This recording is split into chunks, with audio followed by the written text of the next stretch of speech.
बहू बेटी, दो घर दो सोच। इस दुल्हन के जोड़े में मेरी बिटिया कितनी प्यारी लग रही है, किसी की नजर ना लगे। अनामिका बेटा, कल से तेरी एक नई जिंदगी की शुरुआत होगी। ससुराल जाकर तुझे अच्छे से पूरे घर को संभालना है। तू उस घर की इकलौती बहू है, पूरे परिवार को हमेशा जोड़ कर रखना। और सास कभी थोड़ा बहुत गुस्से में डांट भी दे तो बुरा नहीं मानना, अब वही तेरी माँ होगी। माँ, मुझे आपकी बहुत याद आएगी, मैं हर हफ्ते आपसे मिलने आऊंगी। अरे ये क्या अनामिका, तुम तो अभी से ही रोने लग गई। अभी तो विदाई में टाइम है। वैसे अच्छा है अब तुम जा रही हो। माँ जी, अब से आप और मैं खूब मस्ती करेंगे। माँ देखो ना, भाभी मुझे चिढ़ा रही हैं। अरे पगली, तेरी भाभी तुझे छेड़ रही है, बहू तू भी ना। थोड़ी देर में बारात आ जाती है। सरस्वती और उसकी बहू अंजलि बारात का स्वागत करने के लिए नीचे चले जाते हैं और अब शादी की रस्में भी शुरू हो जाती हैं। शादी कर अनामिका अपने मायके को छोड़कर अपने ससुराल आती है, जहां उसकी सास संगीता और नंद मनीषा उसका धूमधाम से गृह प्रवेश करते हैं। वेलकम भाभी। भाभी, द्वार छिकाई पर तो मैंने आपसे कोई गिफ्ट लिया नहीं, लेकिन अब संदूक खुलाई में मैं आपसे ढेर सारी चीज लेने वाली हूँ। संगीता, तुम्हारी मनीषा तो कितनी उतावली हो गई है। बेटा, अभी तो तेरी भाभी आई है, थोड़ा उसे आराम करने दे। संदूक खुलाई की रस्म तो बाद में भी हो सकती है। नहीं भाभी, मुझे अभी करनी है ये रस्म। बहू, अभी ही कर लेते हैं रस्म, वरना इसी तरह जिद करती रहेगी। अपनी सास की बात सुनकर अनामिका संदूक खुलाई की रस्म के लिए मान जाती है, जिसके बाद अनामिका बैग खोलती है, जिसके अंदर उसकी सास और बाकी रिश्तेदारों के लिए गिफ्ट्स और कपड़े होते हैं। ये देखो मनीषा, मैं तुम्हारे लिए कितना सुंदर सूट लेकर आई हूँ। शॉपिंग के लिए मैं बनारस गई थी ना, तो वहीं से लिया था तुम्हारे लिए। भाभी, सूट तो अच्छा है, लेकिन मुझे ये साड़ी ज्यादा पसंद आई है, मैं ये ले लूंगी। लेकिन मनीषा, ये साड़ी तो मेरी है और ये काफी हैवी भी है, मैरिड लड़कियों पर ही अच्छी लगेगी। तो क्या हुआ भाभी, मेरी भी तो शादी होनी है, मैं शादी के बाद पहन लूंगी। क्यों माँ? अब इसमें मैं कुछ नहीं बोलने वाली, ये तुम दोनों नंद भाभी की बीच की बात है, तुम दोनों ही जानो। अनामिका वो साड़ी अपनी नंद को देना तो नहीं चाहती थी, लेकिन वो मना भी नहीं कर पाती, जिसके चलते मनीषा अनामिका की मनपसंद साड़ी ले लेती है। ये देखकर अनामिका मन ही मन।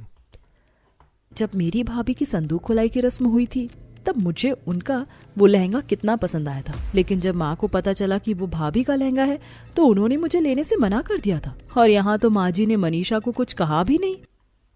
संदूक खुलाई की रस्म के बाद अनामिका की छोटी मोटी शादी के बाद की रस्में होती हैं और अब इसी तरह हफ्ता गुजर जाता है। माँ, मैं वो सोच रहा था कि हम हनीमून के लिए कल ही निकल जाते हैं। अरे बेटा, अभी तो बहू आई है और तू उसे बाहर ले जाने की बात कर रहा है। तेरी ही बीवी है, बाद में चले जाना हनीमून पर। और अभी तो ठंडी कितनी हो रही है, कहीं बीमार पड़ गए तो। संगीता फिलहाल हनीमून पर जाने से मना कर देती है, जिसे सुनकर अनामिका। मैंने तो सोचा था कि मैं हनीमून पर कश्मीर जाऊंगी, और कश्मीर जाने का मजा तो इसी मौसम में है, लेकिन माँ जी ने तो साफ साफ मना कर दिया। कितना मन था मेरा। इसी तरह अब कुछ दिन गुजर जाते हैं। अनामिका धीरे धीरे सारे घर की जिम्मेदारी खुद पर ले लेती है और एक अच्छी बहू बनकर सभी का अच्छे से ख्याल रखती है। ऐसे ही एक दिन, मनीषा, मैंने घर का सारा काम कर दिया है, बस बर्तन रह गए हैं, वो तुम धो दोगी? मुझे काम से बाहर जाना था। भाभी, मैं बिजी हूँ, सीरियल देख रही हूँ और बहुत इंपॉर्टेंट सीन चल रहा है। अरे क्या बात चल रही है दोनों नंद भाभी में? मैं यहाँ सीरियल देख रही हूँ और भाभी कह रही कि मैं जाकर बर्तन धोऊं। अब तेरे होते हुए घर की बेटी थोड़ी ना काम करेगी। जब तू कुंवारी थी तब तू भी तो अपने मायके में आराम करती होगी। शादी के बाद तो मनीषा को भी सब करना ही है, तो अभी तो उसे आराम करने दे। इतनी कामचोरी सही नहीं होती। अनामिका के मायके में जब उसकी भाभी शादी करके आई थी, तब भी अनामिका अपनी भाभी की घर के कामों में काफी मदद करती थी, लेकिन यहाँ उसकी नंद हमेशा आराम फरमाती और संगीता भी अपनी बेटी से कुछ नहीं कहती। और कुछ दिन बाद, अरे मनीषा, तुम कहीं बाहर जा रही हो क्या? हाँ भाभी, पार्टी में जा रही हूँ। अच्छी लग रही है ये ड्रेस, मैंने कल ही ली है। अच्छी तो है, लेकिन मनीषा ये थोड़ी ज्यादा ही शॉर्ट नहीं है? और वैसे भी अभी तो ठंड का मौसम चल रहा है, मेरे ख्याल से तुम्हें इसके ऊपर कुछ पहन लेना चाहिए। भाभी, आपको तो फैशन के बारे में कुछ नहीं पता, यही आजकल का फैशन है। और वैसे भी हम लड़कियां काफी हॉट होती हैं, इसीलिए हमें कभी ठंड नहीं लगती। मनीषा इतना बोल रही होती है कि तभी संगीता आती है और अपनी बेटी को इस तरह की शॉर्ट ड्रेस में देखकर, कितनी प्यारी लग रही है मेरी बेटी, किसी हॉलीवुड हीरोइन से कम नहीं लगती, किसी की नजर ना लगे। अपनी बेटी के ऐसे कपड़ों को देखकर भी संगीता कुछ नहीं कहती और अभी कुछ समय गुजर जाता है। अनामिका घर का काम कर रही होती है कि तभी उसके पैर में उसकी साड़ी अड़ जाती है और वो गिरते गिरते बचती है। बाप रे बाप, बच गई। साड़ी को कैरी करना काफी मुश्किल भरा काम है। शादी को कितना टाइम हो गया है, कल से मैं साड़ी नहीं सूट ही पहना करूंगी। अगले दिन अनामिका साड़ी पहनने के बजाय अपना एक कट स्लीव सूट पहन लेती है और जब संगीता अनामिका को उस कट स्लीव सूट में देखती है तो गुस्से से, बहू ये तूने किस तरह के कपड़े पहने, शर्म नाम की चीज नहीं है क्या तुझ में? माना तेरे ससुर नहीं है, लेकिन इसका मतलब ये नहीं कि तू इस तरह के अदरंगे कपड़े पहनकर घूमे। माँ जी, मैंने सिर्फ कट स्लीव सूट ही तो पहना है ना, इसमें इतना गुस्सा करने वाली क्या बात है? और मनीषा तो शॉर्ट कपड़े पहनकर घूमती है, हाँ आप तो उसे कुछ नहीं कहती। वो इस घर की बेटी है और तू बहू, और घर की इज्जत बहू से होती है, समझी? उसका मुकाबला मत कर। अपनी सास की ऐसी सोच देखकर अनामिका को काफी बुरा लगता है। रात में अनामिका ये सारी बात अपने पति अर्जुन को बताती है। अरे भाई, इतनी छोटी छोटी बातें मुझे मत बताया करो, ऑफिस के काम से वैसे ही इतना परेशान रहता हूँ, और क्या हो गया अगर माँ ने तुम्हें साड़ी पहनने के लिए बोल दिया तो? रोज पहनती तो हो। अपने पति की भी ऐसी बातें सुनकर अनामिका कुछ नहीं कह पाती और ऐसे ही दिन गुजरने लगते हैं। अनामिका की नंद मनीषा घर का ना कुछ काम नहीं करती और देर रात पार्टी करके घर लौटती। ये सब देखते हुए अनामिका को तकरीबन 1 महीना गुजर जाता है। अनामिका का छोटा भाई निखिल, जो अपनी हाई स्टडीज की वजह से विदेश में रहता था और अनामिका की शादी में भी नहीं आ पाया था, अब वो जैसे ही इंडिया आता है तो फौरन अपनी बहन के ससुराल आ जाता है, जहां उसकी मुलाकात मनीषा से होती है। ये मनीषा है, फोटोज में तो तूने देखा ही होगा। आप तो फोटो से भी ज्यादा खूबसूरत है, मेरे अकॉर्डिंग तो आपको फिल्म में होना चाहिए था। हाँ बीना, वैसे थैंक्स फॉर कॉम्प्लीमेंट, सब मुझे यही कहते हैं। मनीषा और निखिल को एक दूसरे से जल्द ही अट्रैक्शन हो जाता है और कुछ वक्त में उनका ये अट्रैक्शन प्यार के रिश्ते में बदल जाता है। जब आज मनीषा अपने रिश्ते के बारे में अपने घर वालों को बताती है तो, मैं तो बहुत खुश हूँ कि मेरी बेटी ने इतना अच्छा लड़का पसंद किया है, इतना पढ़ा लिखा है और तो और इतनी बड़ी कंपनी में उसकी नौकरी लग गई है। मेरी बेटी तो खुश रहेगी। अनामिका के ससुराल के साथ साथ उसके मायके वाले भी इस रिश्ते से काफी खुश होते हैं। अनामिका अगले दिन ही जल्दी अपने मायके जाती है और अपनी माँ को इस बारे में बात करती है। मेरी नंद कोई बुरी लड़की नहीं है, लेकिन वो थोड़े आजाद ख्यालों की है। लेट नाइट पार्टी करना, शॉर्ट ड्रेस पहनना उसे पसंद है और वो तो घर का कुछ काम भी नहीं करती। पता नहीं शादी के बाद वो घर की जिम्मेदारी कैसे संभालेगी। अरे बेटा, तू परेशान मत हो, मैं हूं ना, मैं उसे एक माँ की तरह सब समझा दूंगी। अनामिका चाहकर भी अपनी माँ को ठीक से समझा नहीं पा रही थी और अब वक्त गुजरता है और अनामिका की नंद की उसके भाई से शादी हो जाती है और अब अनामिका की नंद शादी करके अपने ससुराल आ जाती है, जहां उसका बड़ी धूमधाम से गृह प्रवेश करते हैं। इसी तरह शादी का दिन गुजरता है और अगले दिन, मनीषा बहू कहाँ है? मुझे तो लगा था कि आज मुझे मनीषा बहू के हाथ की चाय मिलेगी। शायद वो अपने कमरे में है पापा जी। आप लोग चाय नाश्ता करिए, मैं देख कर आती हूँ बहू को। सरस्वती जब मनीषा के कमरे में जाती है तो देखती है कि वो अभी तक सो रही है। ये देखकर सरस्वती मनीषा को उठाने लगती है। मनीषा बहू, 10 बजने वाले हैं और तुम अभी तक सो रही हो। चलो जल्दी से उठ जाओ, नहा धो लो। आज तुम्हारी पहली रसोई की रस्म है, याद है ना? माँ जी, मुझे खाना बनाना नहीं आता और मैं इतनी जल्दी नहीं उठ सकती। अपने घर में तो मैं 11-12 बजे उठती थी। मनीषा बेटा, मैं तुम्हारी बात समझ सकती हूँ, लेकिन अब तुम्हारी शादी हो गई है। उस वक्त तुम पर कोई जिम्मेदारी नहीं थी, लेकिन अब तुम बहू हो और बहू पर काफी जिम्मेदारी होती है। ऊपर से तुम्हारी जेठानी भी प्रेग्नेंट है, तो इसीलिए उसकी मदद करवाते हुए तुम्हें घर तो संभालना ही होगा ना। अब जल्दी से उठकर मुंह धो लो, नाश्ता लग गया है, आकर नाश्ता कर लो पहले। अपनी सास की बात सुनकर मनीषा काफी ज्यादा चिढ़ जाती है और अब अपने पति से इस बारे में बात करती है। निखिल और मनीषा की लव मैरिज हुई थी, इसलिए निखिल मनीषा से काफी ज्यादा प्यार करता था और अपनी पत्नी की प्रॉब्लम को देखते हुए वो इस बारे में अपनी माँ से बात करता है। मैं समझता हूँ भाभी प्रेग्नेंट है, पर उनसे घर के ज्यादा काम भी नहीं होते, लेकिन मनीषा को इन चीजों की बिल्कुल भी आदत नहीं है, प्लीज आप थोड़ा हैंडल कर लो ना। सरस्वती एक समझदार किस्म की औरत थी, इसलिए वो इस बात को ज्यादा आगे नहीं बढ़ाती, तो वहीं मनीषा एक टिपिकल बहू की तरह अपनी सास की चुगली सीधा अपनी माँ से कर देती है। अरे अभी तो तुझे उस घर में गए हुए हफ्ता भर नहीं हुआ और वो लोग तुझ पर अभी से हुक्म चला रहे। मेरी बिटिया के नाजुक हाथों से वो काम करवाएंगे, कैसे बेशर्म लोग हैं वो। बेटी को जिम्मेदारी संभालने के बोलने की बजाय संगीता उल्टा उसके ससुराल वालों को ही भला बुरा कहने लगती है। इसी तरह अब 1-2 दिन गुजर जाते हैं। ज्यादा थकान की वजह से रोज सुबह 6 बजे उठने वाली अनामिका अब 7 बजे जब उठती है तो संगीता उसे काफी डांटती है। ये कोई वक्त है उठने का? तुझे मैंने कहा था ना कि सुबह मुझे मंदिर जाना है तो टाइम से प्रसाद बना देना। और तू अब उठी है, प्रसाद कब बनेगा और मैं मंदिर कब जाऊंगी? कल रात में काफी काम था, इसीलिए लेट सोई थी, इसीलिए आंख भी लेट खोली। रोज तो मैं जल्दी उठ जाती हूँ और मंदिर तो आपको 10 बजे जाना है ना, तो मैं प्रसाद टाइम से बना दूंगी। ये देखो कैसे सास से जुबान लड़ा रही है। पता नहीं ऐसे क्या कर्म किए थे मैंने जो इस जन्म में मुझे ऐसी बहू मिली। अनामिका, तुम क्यों माँ से जुबान लड़ा रही हो? सॉरी बोलकर बात खत्म करो ना। जहां मनीषा की गलत बात पर भी निखिल उसका साथ दे रहा था, तो वहीं दूसरी तरफ अनामिका की सही होते हुए भी अर्जुन अपनी माँ का ही साथ देता है। और अभी इसी तरह 1-2 दिन गुजर जाते हैं। घड़ी में रात के 10 बज रहे होते हैं। तभी मनीषा 1 पीस ड्रेस पहने लेट नाइट पार्टी करके घर लौटती है। मनीषा को इस तरह के कपड़ों में देखकर मनीषा का जेठ और ससुर नजरें झुकाकर कमरे में चले जाते हैं। तभी सास और जेठानी, मनीषा, ये तुमने किस तरह के कपड़े पहन रखे हैं? तुम्हें ऐसे देखकर ये और पापा जी को शर्म आ गई। और एक तो तेरे ऐसे कपड़े, और तू मुझे ये बोलकर गई थी ना कि तू शाम तक आ जाएगी। ये कौन सा वक्त है आने का? आस पड़ोस के लोगों ने देख लिया तो 100 तरह की बातें बनाएंगे। घर की बहू को ये सब शोभा नहीं देता। ये पुराने रीति रिवाजों वाली बातें आप मुझ पर ना ही थोपे तो अच्छा है। मैंने अपने घर में ऐसी चीजें नहीं करी तो ससुराल में क्यों ही करूंगी?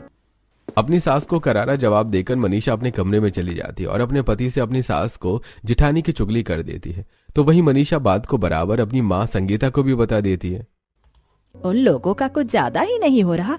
बेटा तू मुझे एक बार बोल, मैं समधन जी से बात करके देखती हूँ। अरे अगर उनके घर पर हमने अपनी बेटी दी है तो उनकी बेटी भी हमारे घर पर ही है। मैं तो उसके साथ ऐसा कुछ नहीं करती जैसा वो मेरी बेटी के साथ कर रही है। कोई जरूरत नहीं है तुझे अपने शौक मारने की, समझी? जो तेरे मन में आए तो वो कर। दामाद जी तो है ना तेरे साथ। माँ जी से आपको इस बारे में बात करने की कोई जरूरत नहीं है, वरना वो मुझे ही चुगलखोर समझेंगी। मैं खुद हैंडल कर लूंगी। कॉल कटने के बाद संगीता को काफी ज्यादा गुस्सा आता है। तो वहीं इस बीच एक बार फिर से अर्जुन और अनामिका बाहर हनीमून पर जाने का प्लान बनाते हैं। और जैसे ये बात संगीता को पता चलती है तो पैर में मोच आने का नाटक करने लगती है। आप सीढ़ियों से कैसे गिरी? और गिरी तो गिरी, इतनी गंदी मोच कैसे आ गई आपको? अरे बेटा बूढ़ी हो चुकी हूँ ना, हड्डियों में न जान है न ठीक से कुछ दिखाई देता है। पता नहीं कैसे पैर फिसल गया मेरा। अब तुम लोग भी बाहर जा रहे हो, पता नहीं अकेले कैसे ही रहूंगी घर पर। माँ, आपने ये सोच भी कैसे लिया कि आपको ऐसी हालत में छोड़कर हम बाहर जाएंगे? अरे हम फिर कभी प्लान बना लेंगे, आप आराम करिए। और अनामिका, तुम माँ का ध्यान रखना। अनामिका संगीता की हालत को समझ रही थी, लेकिन उसे फिर से दोबारा कैंसिल होने का काफी दुख भी होता है। तो वहीं अपने बेटे और बहू का प्लान कैंसिल होता देखकर संगीता काफी खुश होती है और कॉल पर की सारी बातें अपने दोस्त को बताती है। तुम लोगों ने क्या सोचा कि मेरी बेटी को परेशान करोगे तो मैं इनकी बेटी को छोड़ दूंगी? मेरी बेटी के आने जाने पर रोक लगा रहे थे। मैंने तो इनकी बेटी के हनीमून को ही कैंसिल करवा दिया। संगीता सारी बातें कमरे में बैठ कॉल पर कर रही थी। तो वहीं अनामिका संगीता को दवाई देने के लिए आ रही थी। वो कमरे के बाहर खड़ी होकर सारी बातें सुन लेती है और अब अनामिका अपनी माँ सरस्वती को कॉल करके ये सारी बातें बताती है। समधन जी को तो ऐसा नहीं करना चाहिए था, उन्होंने गलत करा है। लेकिन बेटा तुम उनसे कुछ मत कहना, तू घर की बहू है और बहू को तो सब बर्दाश्त करना ही पड़ता है। मनीषा को तो ये सब बर्दाश्त करना नहीं पड़ रहा है ना, तो मैं क्यों? वही 1 की 2 लगाकर माँ जी को बताती है और माँ जी सारा बदला मुझसे लेती हैं। अनामिका को गुस्सा तो बहुत आता है, लेकिन अपनी माँ के समझाने पर अनामिका अपनी सास से कुछ नहीं कहती। तो वहीं अब इसी तरह अब कुछ दिन और गुजर जाते हैं। अंजलि बहू, अब सिर्फ कुछ महीने और फिर तेरे गोद में एक प्यारा सा लल्ला आ जाएगा। वो तो है माँ जी, लेकिन अब मेरे ख्याल से मनीषा को भी इस बारे में कुछ सोचना चाहिए। मेरे बच्चे के साथ अभी तो खेलने वाला होना चाहिए। अंजलि बहू कह तो सही रही है। मनीषा, अब तुम भी कुछ सोचो। भले ही मनीषा की सास और जेठानी ने यह बात हंसी मजाक में की हो, लेकिन मनीषा इस सिंपल सी बात में मिर्ची का तड़का लगाकर अपनी माँ को बताती है। और अब संगीता अनामिका से, तुम्हारी शादी को 2 महीने तो हो चुके हैं, अब तुम भी बच्चों के बारे में सोचो। माँ जी, सिर्फ 2 महीने ही तो हुए हैं और हमने सोचा था कि साल भर से पहले हम बच्चा प्लान नहीं करेंगे, और अभी तो हम कहीं बाहर घूमने भी नहीं गए हैं। तो तुम्हारी माँ और भाभी मेरी बेटी को बच्चे के लिए बोल सकते हैं, जिसकी शादी को ठीक से 1 महीना भर भी नहीं हुआ है, तो मैं तुम्हें नहीं बोल सकती क्या? अनामिका अब काफी चिढ़ जाती है, लेकिन अपनी सास को जवाब देने की बजाय अनामिका इस बारे में अर्जुन से बात करती है। अरे अब इसमें मैं क्या कर सकता हूँ? तुम जानो और माँ जाने, मुझे हर बात में मत घसीटा करो। तुम तो कुछ नहीं कर सकते। पता नहीं क्या देखकर मेरे घर वालों ने तुमसे मेरी शादी करवाई। अनामिका और अर्जुन में उस दिन काफी ज्यादा बहस हो जाती है और अभी इसी तरह कुछ वक्त और गुजरता है और आज अनामिका के ससुराल वाले कुछ मेहमान आते हैं। अनामिका मेहमानों के सामने जब बिना घूंघट करे ही आती है तो संगीता उसे अनामिका को कमरे में ले जाकर काफी डांटती है। बहू, तुम्हें किसने कहा था बिना घूंघट करे मेहमानों के सामने आने के लिए? माँ जी, मनीषा अपने ससुराल में जीन्स टॉप में घूमती है और मैं क्या यहाँ बिना घूंघट के नहीं रह सकती? बहू, हर बात में मेरी बेटी को मत घसीटा कर। अब मेहमानों के सामने घूंघट करके ही आना, वरना मत आना। अनामिका अपनी सास के ऐसे बर्ताव से काफी ज्यादा परेशान हो चुकी थी। मनीषा हर दिन आग लगाकर सारी बातें अपनी माँ को बताती और संगीता अपनी बहू से अपनी बेटी का बदला लेती। अपनी सास जिठानी के लाख समझाने पर भी जहां मनीषा अपनी मनमानी करती तो वहीं अनामिका को हर छोटी छोटी चीजों के लिए अपनी सास से परमिशन लेनी पड़ती। माँ जी, मैं पक्का 7 बजे से पहले आ जाऊंगी। मेरी फ्रेंड कुछ टाइम के लिए आई है, फिर वो वापस अपने ससुराल चली जाएगी। प्लीज मुझे जाने दीजिए ना। ठीक है, लेकिन 7 बजे से पहले आ जाना। अपनी सास से परमिशन लेकर अनामिका अपनी फ्रेंड से मिलने के लिए चली जाती है, लेकिन वापस आते हुए अनामिका को रास्ते में काफी ट्रैफिक मिलता है, जिसकी वजह से अनामिका 8 बजे घर पहुंचती है। मैंने कहा था कि टाइम से आ जाना, तो तू आई क्यों नहीं? ये कोई वक्त है घर आने का? आस पड़ोसी देखेंगे तो क्या कहेंगे? मैं सिर्फ 1 घंटा लेट हुई हूँ और मैंने आपको कॉल भी किया था कि मैं ट्रैफिक में फंसी हुई थी। ट्रैफिक में फंसने का तो बहाना है। जरूर कहीं अपने दोस्तों के साथ आवारागर्दी कर रही होगी। कहीं तेरा कोई चक्कर तो नहीं है? बस बहुत हुआ। आप इस तरह मेरे किरदार पर उंगली नहीं उठा सकती। आपकी बेटी जब रात की 11-12 बजे पार्टी करके घर लौटती है तब तो मेरे घर वाले उससे इस तरह से सवाल नहीं करते जिस तरह से आप मुझसे सवाल कर रही हैं। अनामिका, ये क्या तरीका है माँ से बात करने का? माफी मांगो इनसे। आप तो रहने दीजिए। हमारी अरेंज मैरिज हुई है, लेकिन इसका मतलब ये नहीं कि आप हमेशा अपनी माँ का ही साथ दे। जिस घर में पति अपनी पत्नी की इज्जत ना करता हो, उस घर में पत्नी किसी और से इज्जत की उम्मीद क्या ही रखेगी। अनामिका को आज काफी बुरा लगता है और अब अनामिका कॉल पर अपनी माँ को सारी बातें बताती है। बस माँ, बहुत हो गया। अब मैं सब और बर्दाश्त नहीं कर सकती। मैंने सोच लिया है कि मैं अर्जुन से बात करके कहीं अलग रहूंगी। मैं इनके साथ नहीं रह सकती। लड़ाई किस घर में नहीं होती, लेकिन इसका मतलब ये थोड़ी ना है कि तुम अपना घर छोड़ दो। समझो मेरी बात को, धीरे धीरे सब ठीक हो जाएगा। अपनी बेटी के साथ इतना कुछ होने के बावजूद भी सरस्वती उसे घर संभालने के लिए ही कहती है, तो वहीं सरस्वती की ये सारी बातें मनीषा सुन लेती है और हर बार की तरह अपनी माँ को आग लगाकर सारी बातें बताती है और संगीता हर बात की तरह नाटक करती है। क्या हुआ माँ, किसी ने कुछ कहा क्या आपसे? तेरी बीवी ने प्लान बना लिया है कि अब वो घर को छोड़कर चली जाएगी। तेरे जाने के बाद मैं जी कर क्या ही करूंगी। झूठ की भी हद होती है माँ जी। हाँ, मैंने इस बारे में कहा था क्योंकि उस वक्त मैं गुस्से में थी, पर माँ के समझाने पर मैं समझ गई। जरूर ये बात आपको मनीषा ने बताई होगी। उसकी आदत जो है 1 की 2 लगाने की। पहली बार अनामिका का ऐसा जवाब सुनकर संगीता थोड़ी घबरा जाती है और जल्दी से अपने बेटी को कॉल करती है। मनीषा, मैं तुझे समझा रही हूँ, जल्द से जल्द अपने पति से बात करो और अपने ससुराल से अलग हो जा। वो लोग तेरा जीना हराम कर देंगे। जिस तरह उनकी बेटी हमारे घर है, वैसे ही हमारी बेटी भी उनके घर है। आज तो तेरा पति तेरी सुनता है, लेकिन कल नहीं सुना तो? माँ, आप सही कह रही हो। वैसे भी मुझसे अब घर का काम नहीं होता। मेरी जेठानी तो बस पेट पकड़े बैठी रहती है पूरा दिन। मैं इस बारे में आज ही निखिल से बात करती हूँ। निखिल मनीषा की सारी बातें मानता था, तो वहीं जब मनीषा आंखों में 2 आंसू लाकर घर छोड़ने के लिए कहती है तो बिना सोचे समझे निखिल हाँ कर देता है। लेकिन जब ये बात दोनों परिवारों में जाती है तो मनीषा, निखिल, तुम दोनों का दिमाग तो नहीं खराब हो गया? इस तरह घर छोड़ने की बात कौन करता है? और मनीषा, तुम तो घर का कुछ काम भी नहीं करती हो। हमारे लाख समझाने पर भी तुम्हें हमेशा अपनी मनमर्जी ही करनी होती है, तो फिर क्यों घर छोड़कर जा रही हो? हाँ मनीषा बहू, ये घर तोड़ने की बात कहाँ से आ गई? माँ जी, मैं कोई घर तोड़ नहीं रही हूँ। अगर मुझे तोड़ना ही होता तो मैं घर का बंटवारा ही कर देती। मैंने सोच लिया है कि अब मैं यहाँ नहीं रहूंगी। इस तरह घर छोड़कर जाना तुम्हें शोभा नहीं देता। लोग क्या कहेंगे, जरा सोचो इस बारे में। निखिल बेटा, अब तू ही समझा बहू को। पापा, मैं क्या ही समझाऊं? मैं तो खुद घर के रोज रोज के कलेश से परेशान हो चुका हूँ। अब मैं भी अलग ही रहूंगा और आप लोग फिक्र मत करिए। जिस तरह मैं खर्चा देता था उसी तरह खर्चा देता रहूंगा। निखिल पूरी तरह से मनीषा के बहकावे में आ चुका था, तो वहीं जब ये सारी बातें अनामिका को पता चलती हैं। माँ जी, मैं अपने घर जा रही हूँ। मैं निखिल से खुद बात करूंगी। आखिरकार वो ऐसे कैसे कर सकता है? जितना मेरी बेटी उस घर में परेशान है ना, अगर उसकी जगह कोई और होता तो वो तो कब का ही घर छोड़ देता। माँ जी, मनीषा जितने ऐशो आराम से घर में रह रही है ना, आप सोच भी नहीं सकती। वो हमेशा अपने मन की ही करती है। और जिस तरह के हालात की बात आप कर रही है ना, वो हालात मनीषा के नहीं बल्कि मेरे हैं। लेकिन फिर भी मैं अपनी जिम्मेदारी समझते हुए यहाँ हूँ।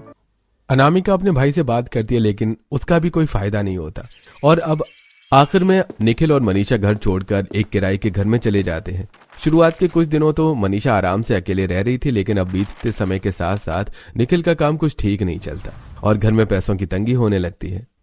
कल मुझे शॉपिंग के लिए जाना है, मुझे 10,000 चाहिए। तुम्हें पता तो है कि मेरा अभी काम थोड़ा ठीक नहीं चल रहा है। तुम अगले महीने चली जाना शॉपिंग के लिए। अभी मुझे घर का किराया और बिजली का बिल भी देना है। तुम मुझे 10,000 भी नहीं दे सकते शॉपिंग के लिए? इतने गरीब तुम कब से हो गए? तुम अपनी पत्नी की ही जरूरत को पूरा नहीं कर पा रहे हो। मनीषा, ये तुम्हारी कोई जरूरत नहीं है, तुम्हें तो बस फिजूल खर्ची करनी है, समझो मेरी बात को। निखिल मनीषा को पैसे देने के लिए साफ साफ इनकार कर देता है, जिससे मनीषा काफी गुस्सा होती है और कॉल पर अपनी माँ को सारी बातें बताती है। अब आप ही बताओ, शॉपिंग के लिए मुझे निखिल पैसे नहीं देंगे तो और कौन देगा? मैं तो परेशान हो गई हूँ। मुझे लग रहा है कि अनामिका और उसके घर वालों ने ही निखिल के कान भरे। बेटा तू परेशान मत हो, मैं तुझे 10,000 ऑनलाइन करवा देती हूँ, तो तू कर लेना आराम से शॉपिंग।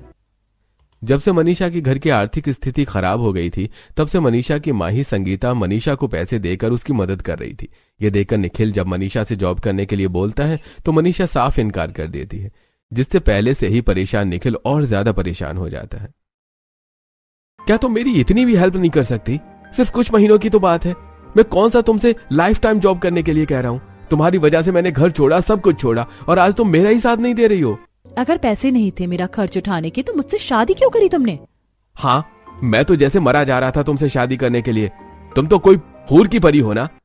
निखिल और मनीषा की उस दिन काफी लड़ाई होती है और मनीषा गुस्से में निखिल को छोड़कर अपने मायके आ जाती है और अपने मायके में ही रहने लगती है। तो वहीं मनीषा को इस तरह अपने मायके में रहता देखकर अब आस पड़ोस के लोग बातें बनाना शुरू कर देते हैं।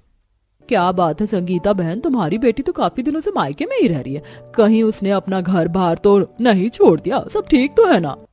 आए दिन पड़ोसियों की ऐसी बातें सुनकर संगीता काफी परेशान हो जाती है और आज संगीता इस बारे में मनीषा से बात करने के लिए जाती है। तो मनीषा, कल मैं अपने दोस्तों के साथ घूमने के लिए जा रही हूँ, मुझे कुछ पैसे दो ना। बेटा तुझे अपनी घर गृहस्थी की परवाह है या नहीं? 2 हफ्ते तो हो चुके हैं तुझे यहाँ रहते हुए। तू अपने ससुराल जा रही है ना? दामाद जी से बात की, जब देखो पैसा पैसा करती रहती है। अरे अब तू शादीशुदा है, कुछ तो अपनी जिम्मेदारी संभाल। माँ, मुझे आपसे ये उम्मीद नहीं थी। सही कहते हैं लोग कि शादी के बाद बेटी माँ पर बोझ बन जाती है। आपसे अच्छी तो मेरी सास थी, जब मैं उनसे पैसे मांगती थी तो मुझे दे देती थी। एक बार पैसे न देने पर संगीता जब अपनी बेटी से ऐसा उल्टा जवाब सुनती है तो उसे काफी बुरा लगता है। इससे अच्छी तो मेरी अनामिका बहू है। आज तक मेरी उससे कितनी लड़ाई हुई है, लेकिन कभी उसने मुझे ऐसा जवाब नहीं दिया। संगीता तो मैं सच में काफी बड़ी गलती करती। अब संगीता ज्यादा देरी न करते हुए अगले दिन ही सरस्वती और निखिल को घर बुला लेती है। अपनी सास और पति को घर पर देखकर मनीषा काफी हैरान होती है। माँ, ये लोग यहाँ क्या कर रहे हैं? बेटा ये तुझे लेने के लिए आए हैं। अब तेरा घर ये नहीं है, वही है, तो वहीं जाकर रहेगी, समझी? मैंने इनका घर छोड़ दिया था और जब निखिल मेरे खर्चे नहीं उठा सकते तो मैं वहाँ क्यों रहूंगी? बेटा मुझसे गलती हो गई। तुझे तेरी गलती पर समझाने की बजाय मैं तुझे ही बढ़ावा देने लगी थी। अब तुझे अपने ससुराल में ही रहना है, क्योंकि यहाँ तो अब तेरे लिए कोई जगह नहीं है। और मुझसे उम्मीद मत रखना कि मैं तुम्हें कोई दूसरे घर में ले जाऊंगा। तुम हम सबके साथ ही इस घर में रहोगी और घर की सारी जिम्मेदारी भी संभालोगी। मुझसे भी काफी गलती हो गई जो मैं तुम्हारी बातों में आ गया, लेकिन अब और नहीं। मनीषा अब चाहकर भी कुछ नहीं कर सकती थी, जिसके बाद मनीषा को अब अपने ससुराल जाना पड़ता है और घर की सारी जिम्मेदारी संभालनी पड़ती है। तो वहीं आज अनामिका जब घर के काम कर रही होती है कि तभी संगीता उसके पास आती है। अरे माँ जी, आपको कुछ चाहिए? हाँ, आपकी चाय का वक्त हो गया ना, मैं भूल गई थी, अभी लेकर आती हूँ। मुझे चाय नहीं पीनी, मैं तो तेरे लिए टिकट लेकर आई थी। मैंने तेरी और अर्जुन की कश्मीर की टिकट बुक कर दी है। परसों तुम दोनों को निकलना है। शादी को इतना टाइम हो गया है और तुम दोनों अभी तक हनीमून पर भी नहीं गए। अब नहीं जाओगे तो कब जाओगे? हमारी हनीमून की टिकट आपने बुक करी? मेरा मतलब आप तो नहीं चाहती थी कि हम लोग कहीं बाहर जाएं? फिर आज ये सब कैसे?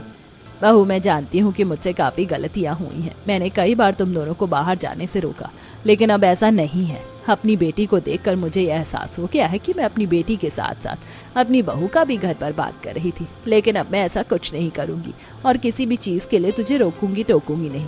अब मैं एक सास की तरह नहीं बल्कि एक माँ की तरह रहूंगी तेरे साथ। मैं यही तो आपसे सुनना चाहती थी। मैं आज बहुत खुश हूँ माँ जी। अपनी सास की बात सुनकर अनामिका इतनी ज्यादा खुश होती है कि उसके गले लग जाती है, जिसके बाद अब अनामिका अपने पति के साथ हनीमून पर जाती है। तो वहीं संगीता के समझाने पर अब अर्जुन भी अनामिका से काफी अच्छा बर्ताव करने लगता है और अब आखिर में अनामिका भी अपने ससुराल में हंसी खुशी रहने लगती है।